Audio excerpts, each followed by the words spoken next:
I just wanted to try to figure out why people think that they're going to have that success when they're hyper-criticizing their spouse or their co-wife. I don't care if she's the initial wife. I don't care if she's a subsequent wife. It will not be a success if that is what is being practiced.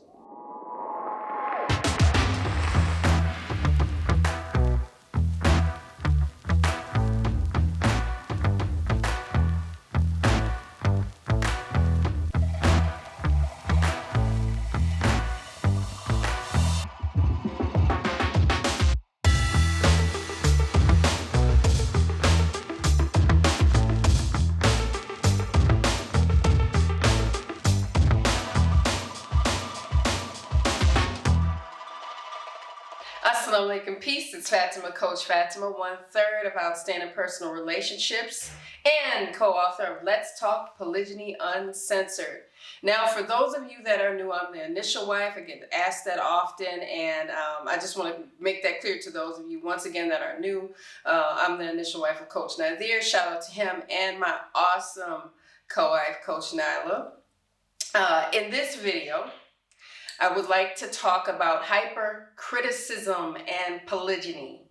Now, this is really something that, can be very irritating for those that are on the receiving end of it, and very ridiculous for the people that are actually doing it to others. Now, hypercriticism and polygyny, what does that mean? That means nitpicking every little thing that your husband does or your co-wife does in order to place blame on them. And it's so easy to place blame because it's almost effortless if you have ruminating negative feelings towards them. Whether it was done the way you wanted it done, whether you were at their wedding, whether or not you were not at their wedding, whether you have accepted it, whether you've not accepted it. But to later on nitpick every little thing to find something wrong that they're doing is not the business that you should be in as a wife in polygyny. Because if you think about your husband or you think about your co-wife or what they're going through, what you're going through, think about if someone nitpicked everything that you do to make you wrong. There's this quote that I love: you can be right or you can be married, but you can't be both. Because there's some part of marriage that has mistakes in it. There has so much to learn in it.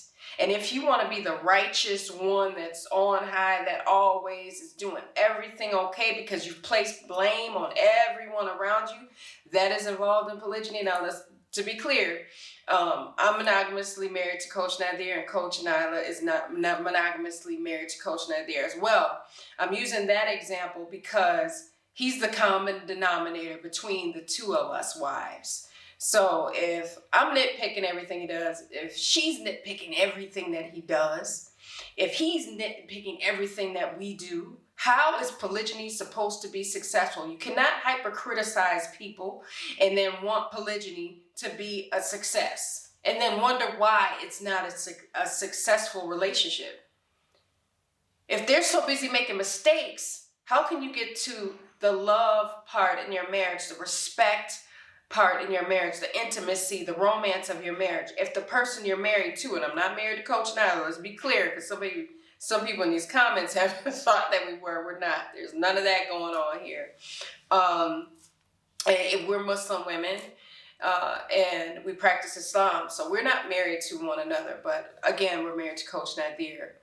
Now, where can the intimacy, the romance be, nurtured? And I have my coaching program, it's called Nourishing Fulfillment. And I get into that. So if you want to talk about that more, if you want coaching or counseling with me, check out CoachFatimah.com. And especially with our husband, Coach Nazir, check out CoachNazir.com and CoachNyla.com for those of you that would like to get counseling from any of the three of us. I want to just put that out there because we've been asked a lot. We do have clients and we do coach and counsel. Now, I just wanted to try to figure out why people think that they're going to have that success when they're hyper-criticizing their spouse or their co-wife. I don't care if she's the initial wife. I don't care if she's a subsequent wife. It will not be a success if that is what is being practiced. If the husband is doing that, it's not what's gonna make polygyny fulfilling for anyone involved in it. It's gonna make life miserable is what it's gonna do. But don't get mad when it does if you're the one hyper-criticizing everything that everybody else does to make yourself look good or make yourself right. I had to talk about it. I don't know, I've sat with so many people saying, well, you know, I'll give an example of hypercriticism. I'll say, well, you know, he's been gone all day, he's been working all day, and he came home, he's tired, and I didn't get to spend time with him until we ate breakfast together in the morning. But I wanted time at night and in the morning.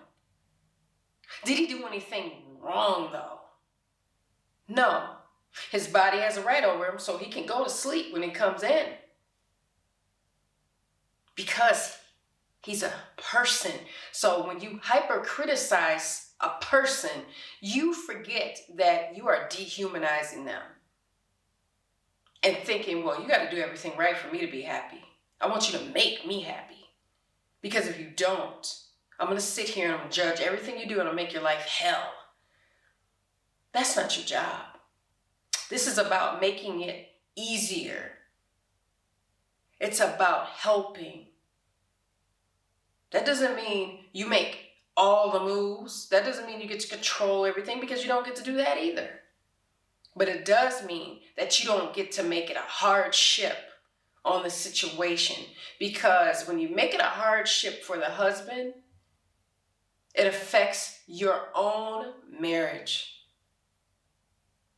When you're trying to run him into the ground, it affects your particular marriage. It affects his ability to be husband and father. When he does it to you, it affects your ability to be wife and mother. And we got to think about that. If we want to nourish fulfillment, if we want to nourish and facilitate a marriage that is healthy and doesn't create more generational trauma. So, I just had to say that. I wanted to talk about it because it is something that has been complained about. It's something that is being suffered through often with many couples. So I really wanted to drive the point home. Don't make it harder than it needs to be on yourself, and it's specifically on others. Figure out if you're the miserable one in the situation or not, and do your work in order for you to become better. Best practices for best results. Now, I'm going to wrap this video up. If you guys are not following us on our socials, why not? Please follow us on IG at Outstanding Relationships, and on YouTube and Facebook at Outstanding Personal Relationships. And once again, we all three of us do coaching and counseling, so check us out on respective websites that I've mentioned before. I'm going to leave you all with a little GLC, but before I do, make sure that in the comments you hashtag polygang, so that we can see that you guys are there. And then if you want to ask any questions, place them in the comments.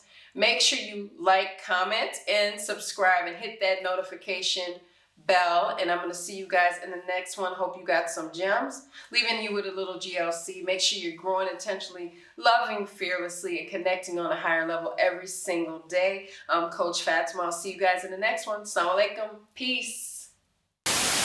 We are also the authors of the new ebook, The Polygamy Roadmap. Two different roadmaps, one specifically for men and the other for women. Naturally. So no matter where somebody is in their journey, whether they're considering it and what's required, especially men I'm talking to, I share the 5 requisites on really what it takes to build a healthy, successful polygynous family unit. So with that being said, make sure if you're a man and if you're serious, not just curious, you take action and get it today. And in the women's polygamy roadmap, we talk about the different feelings that women might go through with emotions of fear, challenge, betrayal, jealousy. Yes, and we give you some good insight as well as tips, anecdotes, as well as some of our stories of struggle in the polygamy roadmap too for women. And you will find out really how to have a type of confidence in yourself after reading this. I'm truly, truly in the mindset that you would anyway. Indeed. So do what you got to do. And that means go to polygamyroadmap.com, grab your copy. We look forward to you benefiting from it and joining us in our private community. With that being said, Assalamu alaikum. Peace.